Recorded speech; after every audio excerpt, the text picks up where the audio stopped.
There are many different styles of spears that have been used for catching fish, or per se anadromous fish.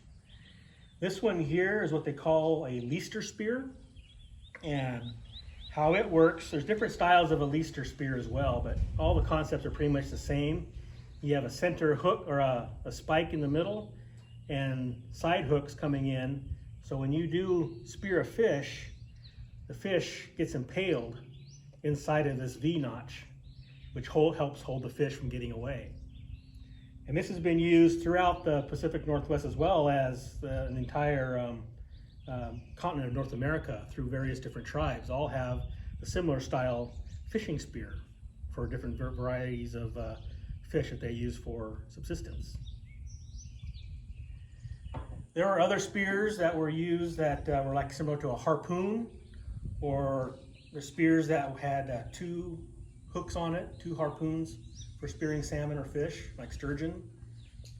But a contemporary spear that I've been using, that I was showed to make by an elder friend of mine, was a spear that was used on the Clearwater River for spearing steelhead in the wintertime. They would go, say in December, January, and float in the shallow areas of the river at night. And they would use what they call a pitch basket, which essentially was like a basket made out of chicken wire, and they would put pitch wood out of a ponderosa pine. And they would stuff that basket full of that pitch wood, light it on fire from underneath, and that pitch would burn really bright. They would hang that over the edge of the boat as they were floating over the shallow water, and the salmon would stand out like bright silver dimes, nickels, on the bottom of the river. And as they floated by, they would use these spears, and essentially these would be attached to the ends of long poles, and they would spear the salmon as they floated downstream.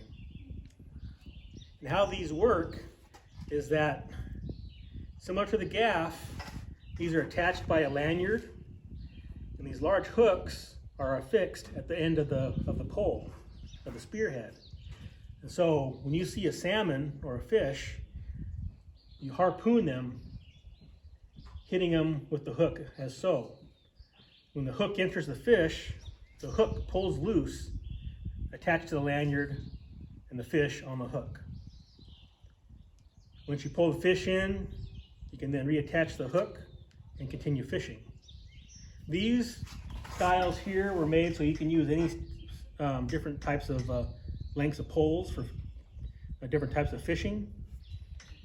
These two here were made long before I was ever born, but these were given to me by my friend before he passed away to use as a style to build my own spears. I built this one about 20 years ago. This one here is one that I made for my son. His Nez Perce name is Sistotes, which means fish spear. And I made this throwing spear for him that he has used to also catch salmon. It's the same concept, other than with this one here is attached by a rope, which can be affixed to your wrist. And so you can throw it just like a spear or a javelin. If you see a salmon, you can harpoon them. The lanyard is attached to your wrist. The hook goes into the fish. The fish is attached to the end of the pole, and you pull them in. And that's how this works.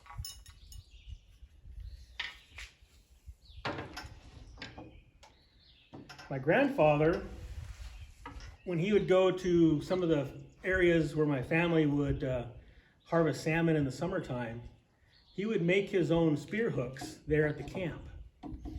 And what he would do is he would take the hooks, once he had knocked the eye off the end, and he was tying it with twine, he would take the pitch off of the ponderosa pine, and he would put it into a soup can next to the fire, and he would melt that pitch.